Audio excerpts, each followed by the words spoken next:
Hi. Today's topic, take 100% responsibility for your life. Thank you so much for joining me today. I'm so excited to be here. For those who don't know me, I am Sandra with Ever Changing Life, clearing energy clutter, mind, body, soul, and home. I'm an energy movement educator. I'm an energy movement facilitator, educator, and speaker. My main focus is helping to bring you back to life after you've gotten stuck after a painful transition like divorce, job loss, or death, or a health crisis, to name a few. A life change doesn't need to be the end of joy. Death is a great loss. A greater loss is when life dies inside you while you are still alive. So let's get to it. Take 100% responsibility for your life. Shortly after my divorce, when I was discovering the energy world and taking all kinds of classes, there was one class where the instructor said, "You are 100% responsible for the life you have." Well, I instantly got stuck on this statement and felt like I was being blamed. I felt under attack. It raised my hackles, to say the least. How dare you, I thought. You don't know me. Well, I actually used much stronger words in my head. I was really miffed by this, and I could feel my blood pressure rising. Then I started running events through my head, listing all the reasons I was not at fault, that the responsibility was not mine. Sorry, I'm just going to change one quick setting here. And I could not be 100% responsible. The responsibility wasn't mine. How is that possible? At best, it was 50-50. And from where I was standing, it was more like 25-75, with me definitely having the lesser share. Now, I was just an innocent bystander. Really, what could I do if no one listened to me? I didn't have the power to change anyone, let alone myself. This was the life I was dealt, and I just learned to live with it, even though I wasn't extremely happy. Extremely happy is probably an exaggeration. I wasn't happy at all, actually. I had nothing to do with my parents being who they were and the things I experienced because of that. As a child, I didn't ask to be born to a 17-year-old who had been raised by her siblings. I didn't ask for her to marry a man who was an alcoholic, which led to problems in other areas, including responsibility. I didn't ask to be born in poverty. I didn't ask for a lot of situations, including time away from my mother when she could no longer cope. I could easily list another 20 things, but I hope you get the point. Now, don't get me wrong. There were absolutely wonderful things about my childhood as well as the good and the bad. I would not be without the person. Without the good and the bad, I would not be the person I am today. This topic really excites me. And in a few minutes, I will explain how all of this works together. So as an adult, I did make some choices. But when other people are involved, how could I possibly be 100% responsible? I was really stuck on that. If there is a relationship, it has to be 50-50, right? Wouldn't it be great if that were the case? I didn't ask for my husband to sustain a head injury at work and change. I didn't ask for my daughter to grow up and move to another province at 18. I didn't ask for my marriage to fail. I didn't ask to be estranged from my family. I didn't. Do you get my point? Are you seeing the theme here? I was still not ready to accept 100% responsibility. I just couldn't grasp the concept. And I certainly couldn't see how it was true. I tried really hard to pull my mind back to the class. I reminded myself I had signed up to learn new things because what I was doing was not working. If I had all the answers, why couldn't I make my life work? I needed to stop thinking and start listening. There was absolutely a great deal I didn't know, so I needed to pay attention, get all the information I could, so then I could make an informed decision of whether this idea would fit my life. So I went back to listening, which was really hard because I didn't believe what I was hearing. You are 100% responsible for the life you have. You have fully participated in all decisions and choices made, even if you may think you didn't make the choices. So if you don't have the life you want, you have no one to blame but yourself. Now, it can be really awesome to get new information. Sometimes we need to take that new information and chew on it for a while. I definitely needed to chew on it. This was definitely not a light bulb moment. And I did know the difference. I had experienced light bulb moments, like when I heard you could choose to be happy. That changed my life. I started making the choice to be happy. Or when I heard I don't have bad days, I have bad moments. From that day forward, I never had another bad day. Or when I heard Maya Angelou say, when someone shows you who they are, believe them the first time. That had a significant impact immediately. I kept thinking, how is it possible to be 100% responsible for the life you have? All of the different things that happened to me to bring me to where I was kept running through my mind. The instructor was so adamant the statement was true and gave great examples, but I just couldn't see how it pertained to me. There was always the exception to the rule. I must be it because there is no way I created this crappy life, and it sure wasn't the life I wanted. It took several weeks, possibly even a month, before I started to see that what the instructor was talking about, I was 100% responsible for the life I had, good and bad. I had fully participated in all life events in my life. I had made decisions, and sometimes I had made the decision to let other people decide. No wonder my life wasn't going anywhere. I did not challenge, question, push forward, work towards, or even have a goal of where I wanted to go. No wonder it wasn't working. There were things in my life I couldn't change, like who my parents were and what they did, but I could certainly choose how I reacted or participated once I became of age. I was starting to see how I was an active, and in my case, an inactive participant in my life. How every decision I made or didn't make led me to exactly where I am. I think this is a great place to remind you that choosing to not decide, to not make a decision, is making a decision. So when my husband would do something I didn't like, and I chose to just accept it rather than speaking with him about it or setting boundaries to say that behavior wasn't acceptable to me, I was choosing to have that in my life. I was responsible for the acceptance, good or bad. I was 100% responsible. I chose not to say anything. I chose to accept. I chose not to set boundaries. I chose to not make things uncomfortable for him or for me. I chose to live in a space of unhappiness and just accept the situation I was dealt. Now, there are reasons I did the things I did, just as you have reasons for doing the things you do.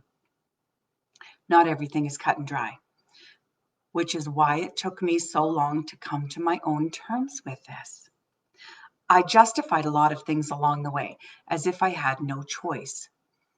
What did you want me to do? Leave? I can't just make someone else do something they don't want to do.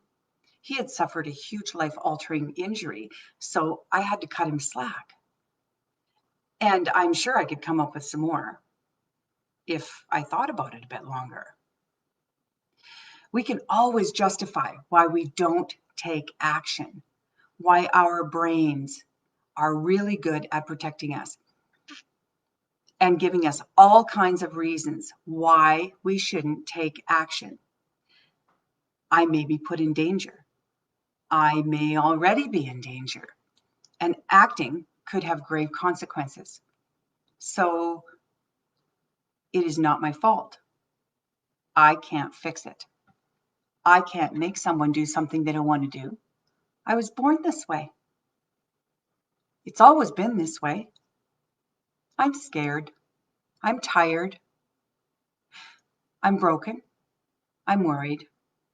It is not my place to make decisions for them. It is not my job. They may get mad. I may hurt their feelings. I'll feel bad if. I couldn't leave my family. I couldn't move to another town. I couldn't ask for a raise. What will happen if I take a stand? I don't know what will happen. It's not my responsibility. It took a really long time and a great deal of soul searching before I actually got it. I finally came to the conclusion I am 100% responsible for the life I have. I started to recognize where I had failed myself. Now, this is not self-blame. This is a recognition of the part I played in how I got to where I was.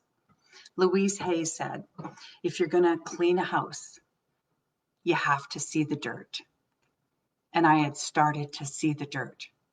I was recognizing I had made choices, and most of the time I chose the choices that caused the least conflict. I was sucking it up so much of the time. I had become completely full, which is why I was looking for a different way to do things. I was responsible for the breakdown of my marriage. I was responsible for my daughter going so far from home in a good way. I taught my daughter to have wings, to follow her bliss, to make decisions that grew her happiness. And she did. I just didn't realize it would be so soon and so far. She now lives in New York City. But it all started with the decision I made to ensure she wasn't afraid to live her life. Being 100% responsible works both ways, for the bad and the good. Dr. Phil said, no matter how flat you make a pancake, it has two sides. Meaning there is an opposite to everything. I started looking at all my decisions and recognizing I had to be responsible for making some hard choices. I had to learn to be uncomfortable and be okay being uncomfortable. And sometimes I had to make the decision that a relationship was no longer working and remove it from my life. Not everyone and everything is meant to be in our lives forever. Not everything in my life was bad, and not everything needed fixing. I was also starting to recognize where I did and did not want to be, and what I did and did not want to be doing. And I learned to be okay with people saying to me, really? You're going to do that? Or you can't do that?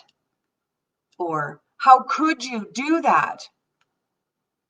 I started making decisions based on what I wanted and how I felt and how I would benefit.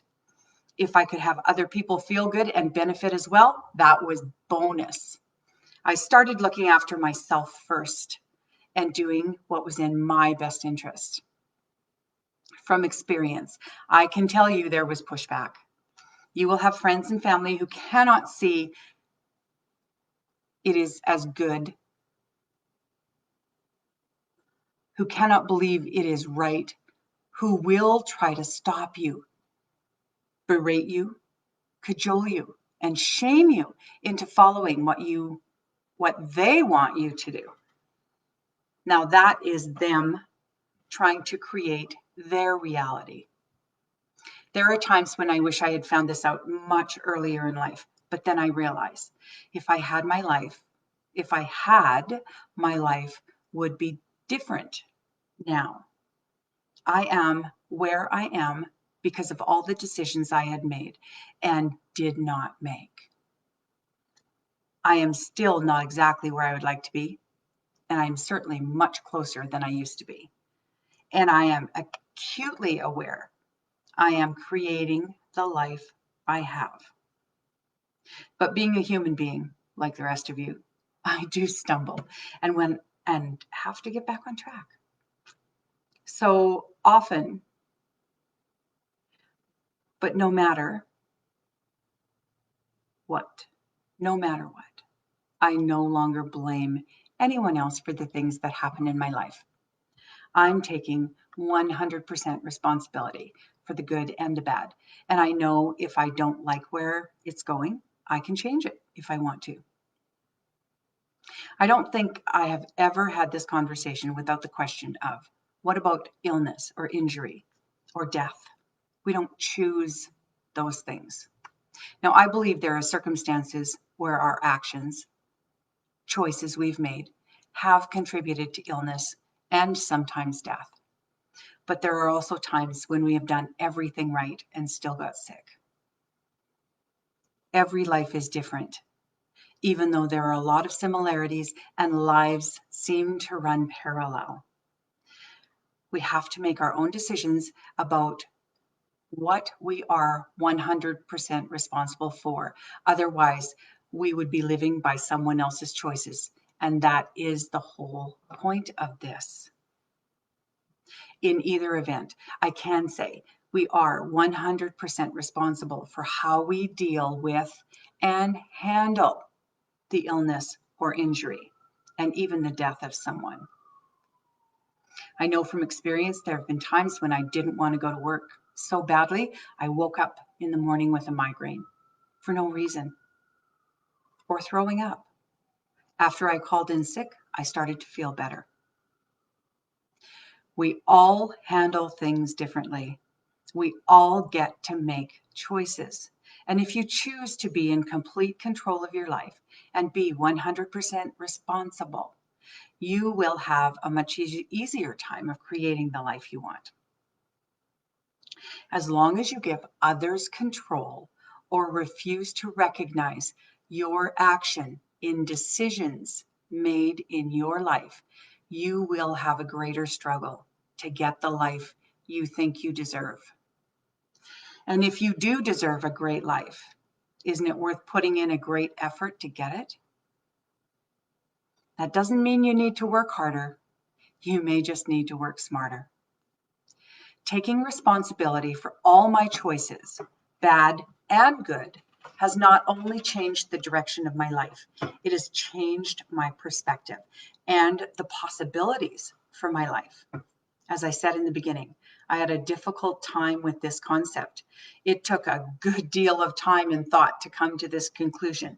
So I invite you to start thinking about this.